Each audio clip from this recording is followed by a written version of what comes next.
Hello and welcome to the show. We are here on Forza Horizon 3 for today's FailRace versus the community with a section of very expensive cars. Everything you see here is worth 1 million credits and upwards. Some worth considerably more, and we are going to go racing. An interesting approach, though, has been taken. There are lots of small, classic Italian cars. However, there are some other ones dotted in the mix. You know, you've got your expected Ferrari 166 Miura, I've got a classic Maserati, and then there's Mo Skyline. Interesting prospect. It'll outhandle pretty much everything here, but when you've got a 700 horsepower Maserati like mine that weighs less than 2,000 pounds, it's not going to outdrag it. In A-Class, I'm compromised with a lack of tyres. I am on street tyres and full widths, likely to be slidey. There are other cars, for example this Maserati over here, you can see it's gone for a more handling orientated build. Who knows what the BMW might do. The GT40 and the F40s don't have much PI to play with at all, neither does the Cobra for that matter, starting relatively high in A-Class to begin with, so you're immediately compromised for your build in different ways. I'm quite curious, actually. I wasn't expecting this variety of cars necessarily. You always hope for it, but you never know what's going to turn up when you set a rule set. So I am quite curious to see what approach works. I've gone for outright power, which will probably do okay here. The figure 8 circuit is a relatively fast track, but when we go to different circuits, I'm going to be hindered. Who knows? Who knows indeed? So here we are at the start line for the figure 8 circuit. I'm hoping I start towards the front. I always do, you know, let's face it, hope to start towards the front. Now, there is potential for some cars to be all-wheel drive. I don't know if we are going to see any. I mean, you'll very quickly see as we go to get off the line as to what, like that BMW. I suspect that BMW is all-wheel drive. I suspect a lot of cars might be all-wheel drive, judging by the speed at which I am going backwards. Ferrari's had a crash. Okay, maybe me starting towards the front is not a good idea. Maybe I should just start at the back, because I can't launch with this lot. It is, you know, quite possible that there's a general consensus, go all-wheel drive. It can certainly help you a fair bit here on Horizon 3, especially with my like of doing weird and wonderful events. Yeah, I'm sure we'll find somewhere to race these cars off-road at some point and have a very, very expensive crash. But for now, we are at a sensible circuit, and I am a little bit of a handful. I'm going to say a little bit of a handful, but there's a lot bit of a handful in this car. The Nismo is all over the back of me. The Nismo will get past. Probably won't keep that past for a huge amount of time. Not that there's anywhere for me to go here. I've got a fellow Maserati causing issues, and we're playing out in the weeds a little bit. Excuse me, I'm trying to find a way through. I want a nice long. Do we have a nice long straight? Nice long straight is coming up. That will be helpful. Oh, the understeer is quite chronic. I had hoped it might have been a little bit better. I say normally, when you end up building these kind of cars, often to fit them within whatever class you have chosen, standard tyres is the way you kind of have to go. This isn't standard tyres. As I said, this is street tyres on this car. I had hope for perhaps a little bit more grip. It's maybe not so surprising that a car this light with 700 horsepower is a little bit unwieldy. I had hoped for a little bit more turning, but you know, you get what you've built here, and it's an understeer, oversteer machine. It is many, many steers, not normally in the way that you really want it to be going. I think it's a BMW currently leading the way. The 507s are very, very fast cars, as I found out from the old Hill Climb Monsters series, and yeah, in general their lap times can be rather quick. I'm starting to get into the groove a little bit more with the Maserati. It is not the easiest of cars to drive. At the end of the day, we're not going to be able to go for a win. We had a very, very poor start. I think my rear-wheel drive problems, whether I've been better off going for all-wheel drive and standard tyres, maybe you would. I don't know, because then you'd have real big understeer issues coming into some of these corners. While I have fair understeer issues, I guess it could be considerably worse, and we have seeming to catch the pack of cars ahead slightly. I have got a slightly tweaked gearbox in this car. It's still only a 5-speed rather than a full-on racing gearbox, me trying to save kind of PI points for stuff. Fairly long gear ratios in this. It was an attempt to try and quell some of the manic wheel spin that's likely to go on in this car, and it to an extent works. It's still very, very wheel spinny, as you would imagine. We're having a great little battle with this Miura. I absolutely fly past him in a straight line, and then we get to a corner, and he will go flying back past me. We're actually catching up to this big older group ahead. If I could not go exploring out of the final turn, we might have joined them by the time we got to turn 1. Bye-bye Lamborghini again. It's nice having the monster straight line speed car for a chat. I've built cars for Horizon 3 races in many different ways over the past. Sometimes I have the straight line speed monster, sometimes I have the grip monster, sometimes I have various different ways of building cars. It is fun having the power monster, but it isn't easy. A lot of mistakes that people make when it comes to building cars for any FailRace event, whether it be versus community or so on, is you think you need a lot of straight line speed. And yes, straight line speed really does bloody help. Sometimes you've got to know. You've got to know the tracks. If you're building a specific series, you've got to be very aware of the tracks that you're going to. And with likes of versus community, where it's kind of a random lucky draw almost of track, you've got to be very, very well aware that A, your car may well not suit certain ones, and B, you've got to try and hold on to it around those circuits, because this is not easy to drive. This is not easy to drive at all. It's been a great battle with the Miura. I will beat him towards the line. Yeah, the straight line speed is great. Really handy having that as a tool, whether it be for offensive or defensive. However, it's a nightmare to drive. Interestingly, the fastest lap-wise, we're right there. We're right there in that mix. The GT40, Miura, Nismo, F40. The BMW a little bit quicker than us, but everyone else, we're right in the mix, in the ludicrous Maserati mobile. I enjoyed that race. That was good fun. Terrifying, but very good fun. So we're off to the 3-bridge circuit for our next race. A track I don't think I have ever used in a versus the community. I had no kind of blueprint race to overwrite, so it's what I'm assuming I've never used in multiplayer, thus never been used in a versus the community. I don't know the track particularly well either, so things can only go well having a 700 horsepower Maserati on a street circuit. Oh, Ferrari is a gone! Okay, those two, definitely all-wheel drive. I mean, my car hasn't got the biggest, best tyres to get off the line, but yeah, they're probably all-wheel drive standard tyres, which would make sense with the smoke pouring off of them right there. Now we're going to get into a bit of the circuit that my car likes, and be stuck in a little bit of traffic. We can, though, just about deal with that so far. The Shelby even quicker than me in a straight line, but I bet I'd say even more of a handful through the corners. I'd expect it to probably be a little bit better. It may well be on Stefan. I imagine it probably would be on standard tyres with big tyre widths. So I'm slightly jealous of the Shelby, I will be honest. We've got to just outdrive it. I've got to... Oh, yes, I say that. We're going to go flying into a wall. Thankfully, very wide corner, although in running wide, I'm very, very slow and wonky. That's a very slow and wonky line to be taking, and it has been... message received. I know I screwed up, guys. Don't push my Maserati around. It's bully the little Maserati and then speed! Many speeds away from you lot, and then panic because we've now got a corner to worry about. Ugh. Yep, throw debris at me, why don't you? At least it's not as bad as the bloody Blizzard Island debris. No, Ferrari. Look, Ferrari, we can do the same thing. We've got the same Lamborghini. We will play Italian car Leapfrog.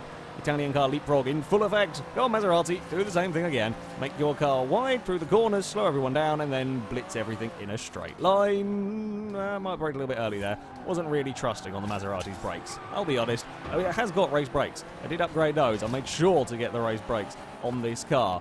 It's still not exactly great. It's just a lot of speed in a car that wasn't really designed for, well, this much speed. It was a very, very pretty car, this, and it was designed, I think, was it a racer? I assume it was a racer. It looks like a racer of some description. And that was all very well and good when it was built. It wasn't built for a 700 horsepower inline-6 engine to be shoved in it and then taken around a twisty Australian street circuit. Uh-oh, more falling debris. Maserati brethren, clear the way for, well, the orange Beale has got some... Well, we've got the Italian car Leapfrog is about to begin once more. How brave dare I be before we end up binning it in a wall? It's a Japanese car vying to join in the Leapfrog game. But I would rather not, quite frankly, because that thing is scary quick through the corners. I can't catch the top three are too far gone around this circuit. This track, quite acceleration-based, I feel, and I'm struggling with the, lack of traction or quarter grip in my wobblemobile. I say wobblemobile, it's actually on. It is on race suspension, but it's not the nicest. Through the turns, I thought I saw a blue streak car diving up the inside of me. That was not the case. Last thing we need is some rain. That would not be a good day for me at all. I still carefully does it through these checkpoints. I'm tantalizingly close to fighting with the other Maserati. I just can't quite get the speed in the right places, although I might do here. More flags are being... I don't even know how that one fell over. It just got flung. Just the scenery is angry at the orange Maserati. I know why that lot there fell over. We will kind of use it to help slow us down slightly. I didn't actually know if he was on the inside of me or not. I kind of half panicked and changed my mind about closing the door there where he wasn't actually alongside me. He is still there, that's why I was being careful. Very difficult when I'm worrying about gear changes and so on, and I want to look to the left and you just can't do anything because your fingers are busy being used to worry about clutch and gear shifts. But there we go. Oh, no, don't bounce into the wall. Well, we've been assisted. I don't think I've actually hit a wall after the opening lap in this car when we've been slithering around and we've been bounced about by other cars, but I have managed to keep the vehicle out of the wall. The F40 wants to have a look, which I'm going to shut the door in his face because I've got the acceleration to do so. Fill the road with the slidey Mazda. I'm doing the Aero HD technique of defending, which is slide so much that your car is so wide nobody can get past. It's a viable method of defending in rare instances and a very difficult one to pull off, but it might just see me hold on to fourth. I will take it. I think I should have gone for a little bit more grip and a little bit less power. But I'm having fun. We're actually getting some quite close races in the midst of all of this. So, I say close races. It was kind of me holding up everyone. But it was good fun nevertheless. For me. Hopefully for everyone else as well. Now, things are perhaps not going to go quite so well for the Madcap Maserati at the Mountain View Scramble. I'm starting at the back of the field, so at least I'm not going to get in anybody's way as such for the opening anyway. Because this is a scramble race, which means there are off-road sections. And I'm not holding out much hope for the rear-wheel drive crazy car that struggles with staying in a straight line on tarmac to be okay with an off-road bit. Yeah, it's likely to not enjoy this one a huge amount. Now, there are other cars in a similar boat, although I think, with the possible exception of the Shelby, no one is quite gone as crazy as me in terms of outright speed. And those that have, the BMW, for example, are all-wheel drive. I think all-wheel drive was probably the way to go, in all honesty, with these. Even if you want to go for outright power, it's probably going to be the way to make lap speed, make controllable lap speed in a vehicle. But I'm having fun, so I don't care. Basically, that's the ruling we're going to go on this. I would like to not be last. There's a general... I don't think I've ever come last in a Horizon 3 versus the community race, even missing checkpoints and so on. There are some infamous races, especially on Blizzard Mountain, with checkpoints missed and so on. I think the infamous checkpoint race on Blizzard Mountain, many people missed checkpoints. I was one of the first and fell miles back until we ended up like second in that particular race. So yeah, if we can not come last, I'm okay. I'm happy with that as an outcome. I know my car's specialised. My car is incredibly specialised, and this is about as wrong a situation as you can put the poor Maserati in, but I'm going to do what I can to wrestle the vehicle around here and try and get a decent finish out of it, or at least have a close race. Even if I do get last, if we're having a close battle, I don't actually care. To me, that's the most important thing about racing. I don't really give a crap about my finishing position in a race. I want to do well. Most importantly, I want to have fun racing, and if I have fun racing by driving a stupid Maserati and play Italian car Leapfrog again, I'm cool with that, even if it's over ninth place. I'm okay with that one as we're going to slither our way onto the dirt section, though as it looks like we really haven't got the pace, as well, kind of quite expected, to keep up with a lot of the vehicles ahead of us. Couple of cars further back do seem to be struggling. We might just have a battle with the Maseratis. Oh, someone's missed a checkpoint. But literally Italian car. Frog is going on there across the top of the F40. I don't know if anyone thought to fit rally tyres on their car. I actually do have... when I was thinking about suspension, I didn't have race suspension. I changed my mind, I remember. I actually put it on rally suspension. The reason being is that race suspension is very bad off-road, good on-road. Rally suspension, very good. Off-road, not that bad on-road. So as a better compromise, knowing that I'm always going to mix things up with the races, that's what I ended up going for. With the tyres, it's a very similar principle. Race tyres are fractionally better on road. However, they're completely useless on the dirt, whereas off-road tyres are very good off-road, still pretty damn good on-road. Now, I don't know if anyone's gone for rally tyres in this field. I'm stuck on street tyres, so they're not particularly good for anything other than spinning. The standard tyres would be even worse.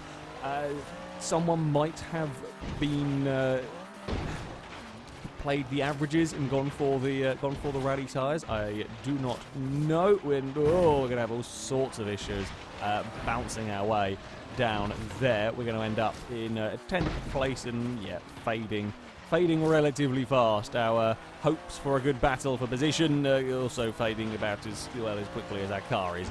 So it's, yeah, it's not happy here. It's really not happy. I think there's an F40 behind us. The F40 and GT40 are having a battle behind over that 11th place. I am far too slow to catch the group ahead, and I am miles ahead of the two cars behind. So, yeah, we're going to be in no man's land. This is the bit that again, it doesn't matter what position you're in. No man's land is the worst place to be in a race, whether you be out at the front and have nothing to do, or whether you be stuck in 10th with nothing really to do. Oh, looks like someone's had a missed checkpoint. We'll take a 9th place, an easy positional gain if we can hold it, because we're going to be so slow through this particular section. Jump and bounce our way across here. There we go. Easy-ish. Kind of does it. Somebody else might have missed a checkpoint there, or were they a lap down car? Not particularly sure. No, somebody else did miss a checkpoint. On this final of the laps, people have been making mistakes. A fairly common thing at this circuit. I have driven it a couple of times, not very often. Not my favourite of the Scramble circuits. I think we'll go different places though today. That's why we're at these tracks. Yeah, missed checkpoints are not uncommon around here. The few races I have competed, you know, I'll take an 8. It wasn't really a deserved 8. Not considering the lap. There was a great battle at the front, certainly in terms of pace between the BMW, the Cobra, the F40, the Nismo. Then there's a big gulf in speed between some of the rest of us and me. I think the slowest lap bar one of the cars at the very back. It was probably a clean lap amongst a whole raft of dirty ones. So yeah, Maserati is not happy with the Scramble race. Which is, yeah, to be expected. We do though have a wheel spin. We're almost actually level 500 as well. Can we get something interesting? Very rare I bother filming these because of the drivel. I end up winning most of the time. But can we get something interesting now that no? Now you see why I don't bother filming the wheel spins ever, because that's about all I ever win. Our final race for today is heading to the Rainforest circuit. I think it's the longest, aside from the Goliath circuit, the longest track in the game. It is a relatively quick circuit. However, it's also relatively fast in terms of corner speed, which is something that the Maserati kind of struggles with. It can do the straight line bits, but trying to do higher speed corners is where it rather falls down. There's a little bit on the uncontrollable side. So it could work out quite well here. Could be well suited to this car, or it could be utterly awful. And yeah, I don't think it's going to be quite as bad as having to deal with off-road. I don't think it's quite that levels of problems. Yeah, a little bit of a bump from the mirror, a little bit of exploring going on, and it often does actually. That corner is a nasty corner. Nismo is going to get back past us, to be expected really, and then acceleration. Come on Maserati, find some traction, or you can just spin the wheels almost infinitely out of these corners. Nismo wants to move us forward. Nismo wants to move us forward. Has a big dive at the mirror. We'll probably lose that place. Can we use any of our speed down here? Oh, we're going to have to be careful. There's a Lamborghini on the outside. Didn't know quite well. I didn't know. I expected where he was going to end up sticking around because he's got enough grip to manage that one. We're not going to be able to carry that much speed. Oh, God. It's all getting a little bit busy and a little bit explory from me. I think I've gone too much on the power side with this car. I will be honest. It's just too uncontrollable. It's too uncontrollable. Even for a circuit, well, I mean, even for a circuit with a lot of straight line speed stuff, I mean, this is a quick track. You do need an element of straight line speed here, but my car is so difficult to drive through the turns, it doesn't help when other cars are around, compromising me on the one strong suit of my car. That's one of the other things with a specialist car, like this one. You really can't afford to be compromised when it gets to the bit of the circuit you were good at. Likewise with a handling car. Now, if a handling car gets stuck behind slow cars through technical sections where it simply can't get past, and then gets to a straight, it's going to get mugged and lose its advantage. A straight line speed car can't get past vehicles on, or get stuck when it comes to speed sections. You're going to have a rough time. You're going to have a very rough time. I'm trying to keep my vehicle out of the walls as best as I can, which is no easy feat necessarily. We've got an F40 behind us that'll probably be looking for a way past. I think we're going to go back to that age-old Italian Leapfrog game once more with this Miura and the Maseratis around in this section. Here goes some of that Maserati speed. That's going to put me up into 8th. Then we're going to chase down the car ahead. I think it's a Maserati. I'm not actually sure. Across the crest. Across the crest we go there. I'm going to just bring it back down to a controllable level for the chicane and a little bit of off-roading. That's all right. Nothing terrible. It is indeed a Maserati ahead of us. The Nismo is actually doing pretty well. I would have expected the Nismo to struggle, but it has got so much grip that it can make up with its speed through the corner. It's not too bad in terms of power for the straight line bits either. It depends on what you've done to your car. Compared to this, yeah, it's terribly underpowered, but compared to other cars, more handling orientated parts, it's probably not too bad. Oh god. Just every corner, even sort of corners that would be nothing to a normal car, or just not, just normal corners. Everything is terrifying when you drive this. Now, I'm hoping, I want the cars ahead to fight as much as possible. It's only a 3-lap race, so it's not going to matter. Oh, thought I had another lap. I forgot I made it a slightly shorter race because it's a longer lap. It was a good fun race. I mean, lap time wise, the F40 the front was monstrously quick. Lap time wise, I was kind of there with the Shelby. It wasn't that far away from the Miura ahead in the Nismo. We were kind of getting it. But you did very much need clean air to run competitive lap times in this thing. As soon as it gets compromised where it can go quick, you are in a lot of trouble. Too much speed, not enough control in the Maserati, but I had a lot of fun. There were some really quite interesting close races. However, yeah, when it came to the dirt stuff, you're always going to be struggling with a car like this. There we go. That is going to be it for this video. Thank you very much for watching, and until next time, goodbye.